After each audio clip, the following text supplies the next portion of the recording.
Well, I've been hearing a lot about the feminists saying about male privileges and female privileges and saying what privileges that they actually have. So, I'm here to talk about that, truth be told. I'm going to get a section of male privileges and female privileges. So, let's go. Here we go.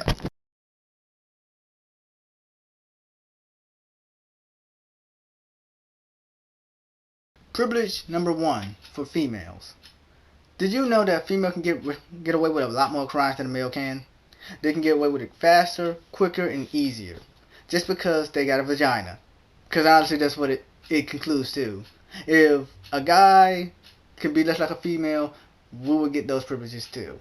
Because truth be told, if a woman would have hit a male, they wouldn't really receive that much jail time for it. I mean, if we were comparing a male for hitting a female and a female hitting a male, a female, if they would hit a male, they would go to jail for probably like what, a week or two. Then have to take some anger management classes. But most likely they may not go to jail at all. They may say, "Oh, what he do to provoke you?" or something like that. I'm like, he didn't. He had to provoke her just to hit her. I mean, she could have done a lot of stuff for him to hit her, and yet here you are trying to tell me that he had to provoke her to act this way. Privilege number two: a woman is more likely to get alimony out of a guy even if even if they got married from false pretenses. 98% of men have to pay alimony. Only 2% of women have to pay it.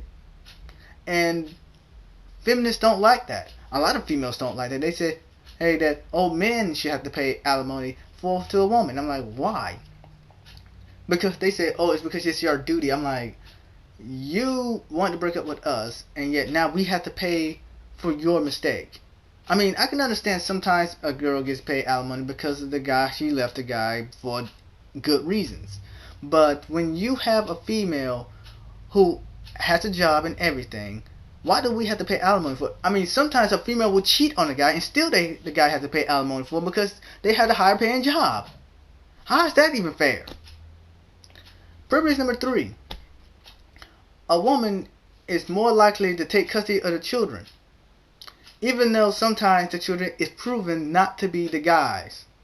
The guy has 30 days to prove that it's not his.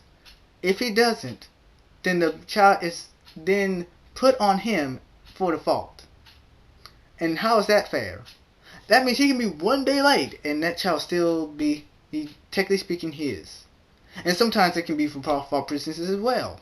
Considering that sometimes a woman can lie saying when they had a child, when the guy signs his name onto the birth certificate, they say, "Oh, I did sleep with somebody else."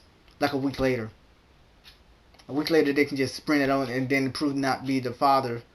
He still is the fault to be the father, considering his name is on the birth certificate, and still probably have to pay alimony as well.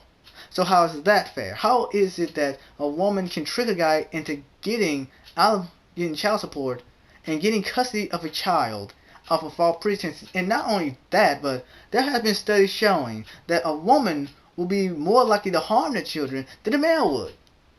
And yet the law always say that a woman is pretty much 98% as well that a woman will take custody of the children because of divorce mainly. See, how is that even fair? How is it that a woman can actually get custody of a child even if they are proven not to be credible to have that child? If the male could have the child and he's proven to be a good father, but the female's proven to be a loudmouth, annoying little piece of shit like most feminists are, why should she have custody? Because if it's a guy, she's just gonna be shaming that kid most likely, or hurting him or something. Because there's been a lot of cases where a woman has actually either harmed or killed children. You don't hear too many cases of men doing it, but you do hear a lot of cases of women doing it. And why is that? Because study has shown that women are most likely to harm the children than a male would. Now, here is male privileges.